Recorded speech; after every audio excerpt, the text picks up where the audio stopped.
How to win friends and influence others. I mean, this whole idea is about helping people in the modern age make more friends, learn how to communicate better. It's probably the most important thing that you can even do with your life, especially in the beginning, because if you never really learn how to communicate with people, you're gonna have a real hard time. And when you actually master your ability to make friends and influence others, you're gonna have amazing relationships. People are gonna like you. You're gonna know how to act in social conditions, like when you go to parties or when you go out. If you go to conferences, you're gonna know what to say to people. So it's just like really important. So Dale Carnegie's book absolutely changed my life. It was one of the greatest books I've read, if you haven't read it before. But now I'm just trying to give you like the info for the modern age. Ever feel like you're surrounded by people but still feel disconnected? We text more, talk less, but follow hundreds and feel unseen.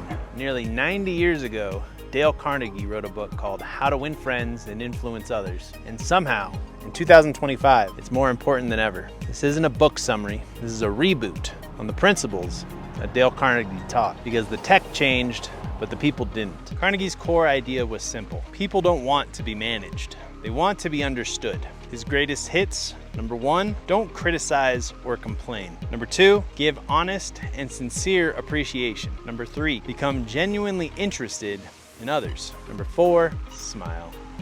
We've replaced eye contact with screens and empathy with emojis. Social media trains us to broadcast, not to listen. The algorithm rewards outrage, not understanding. So the challenge today isn't learning what to say, it's remembering how to be human. Carnegie didn't have to deal with group chats or ghosting, but if he did, he'd teach us to apply same timeless habits in smarter, modern ways, or like the old rules with modern upgrades. Don't criticize, stay constructive, not combative. Before you hit send, ask, will this actually make things better or just make me feel better for 5 seconds? So it's just all about thinking before you blast out messages, which is what a lot of people need to do. Giving honest appreciation. Replace likes with words. So instead of just liking a post or liking a message, when you do that, generic praise disappears, but specific gratitude sticks. It tells people you actually saw them. So again, think about that. Instead of just liking a post, tell the person why you like that post or why you like that message or that text. It goes deeper than just a like. Be interested. Practice digital courtesy. Zoom call with one person, clearly engaged.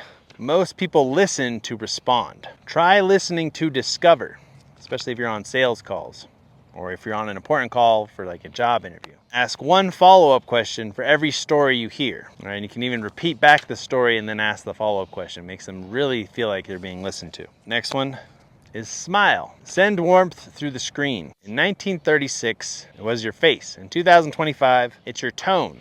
Kindness reads. So if you're writing a message to someone, be kind. Make people feel important.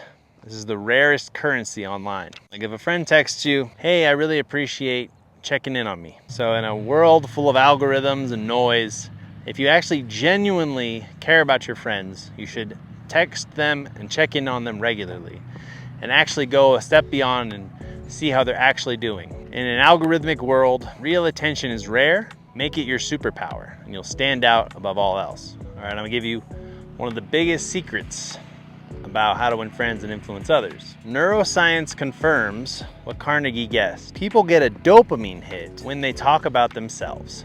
So if you want people to feel special, ask them questions so that they can talk about themselves and they're gonna feel like you're really hearing them. Positive feedback builds psychological safety. So if you give them positive feedback, they're gonna feel more comfortable with you and tell you more about what they're going through. And you're gonna really get to know them on a deeper level. Last one, empathy releases oxytocin. It literally bonds people. That's why when you go through something stressful with people, you create oxytocin and you guys have a stronger bond together.